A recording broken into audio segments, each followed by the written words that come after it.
یہ اس میں لکھا ہے شرح میں آتا عامل ہے وقد یکون ما بعدها داخلا فی ما قبلها ان کان ما بعدها من جنس ما قبلها، اگر الا کا ما بعد اس کی جنس سے ہو تو وہ اس میں داخل ہوتا ہے، جیسے اللہ تعالیٰ کا فرمان فاغسلوا وجوہکم وایدیکم الی المرافق، پس دھو تم اپنے چہروں کو اور اپنے ہاتھوں کو کوہنیوں سمیت، یعنی کوہنیوں تک، کوہنیوں سمیت، کہ کوہنیاں بھی اس میں شامل ہیں، کیونکہ الا کا ما بعد ہے مرافق اور ما قبل ہے ایدیکم، تو جو حکم ایدیکم کا ہے مرافق کا بھی وہی حکم ہے، کیونکہ یہ کوہنی اور ہاتھ یہ ایک ہی چیز ہے، ایک ہی جنس ہے، یہ ما بعد الا کا مرافق ما قبل ید میں داخل ہے، شامل ہے، اس لیے ایک حکم ہے۔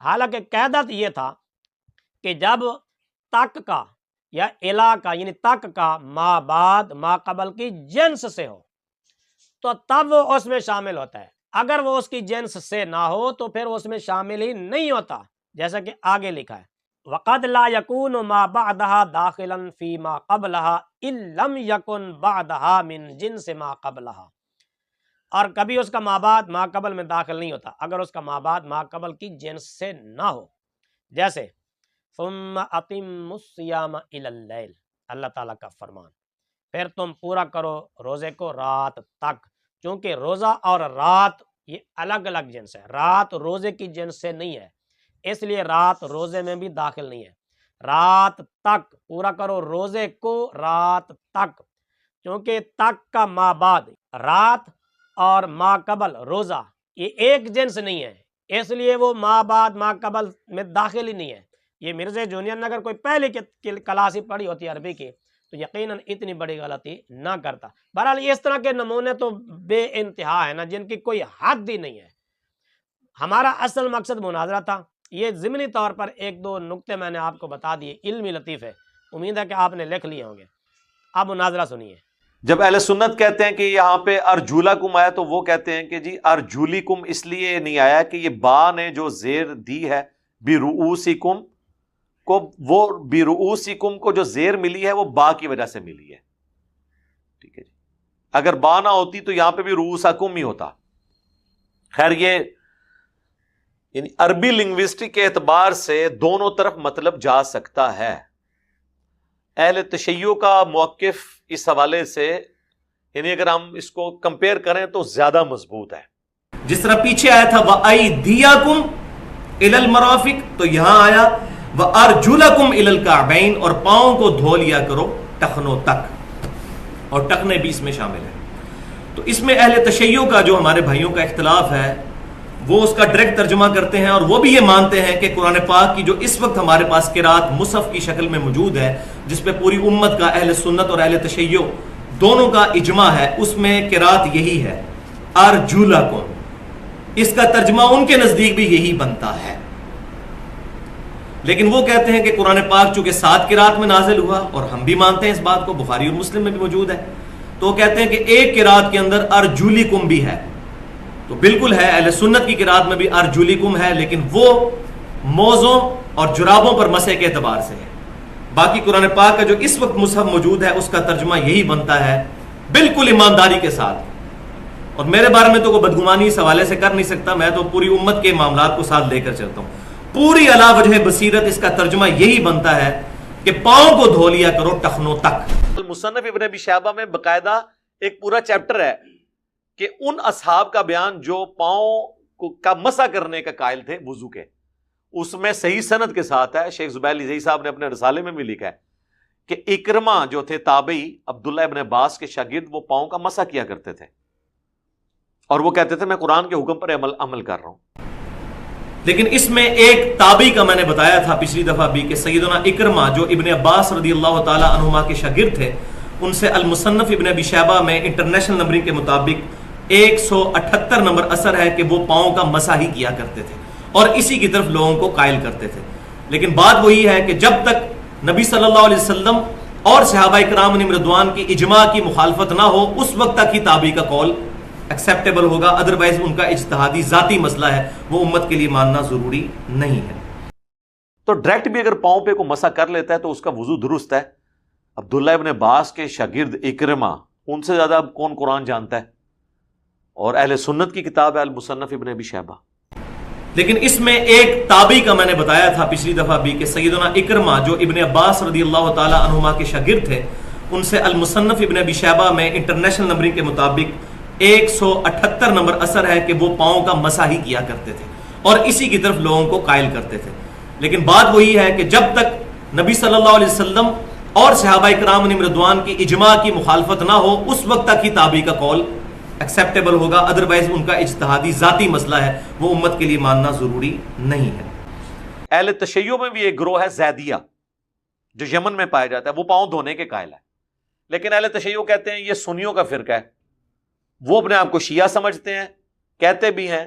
اور میں نے بتایا تھا کہ جو ثاقب اکبر صاحب نے کتاب لکھی ہے پاکستان کے دینی مسالک، اس میں تمام جو مکاتب فکر ہیں ان کے علماء کے انٹرویوز کر کے ان کے عقائد لکھے ہیں. اس میں جو اہل تشیع کے اندر انہوں نے لکھ دیا ہے کہ اہل تشیع کا ایک گروہ جو ہے جو زیدیہ ہے، جو امام زید کو مانتا ہے اپنا امام ائمہ اہل بیت میں سے، تو وہ پاؤں دھونے کا قائل ہے.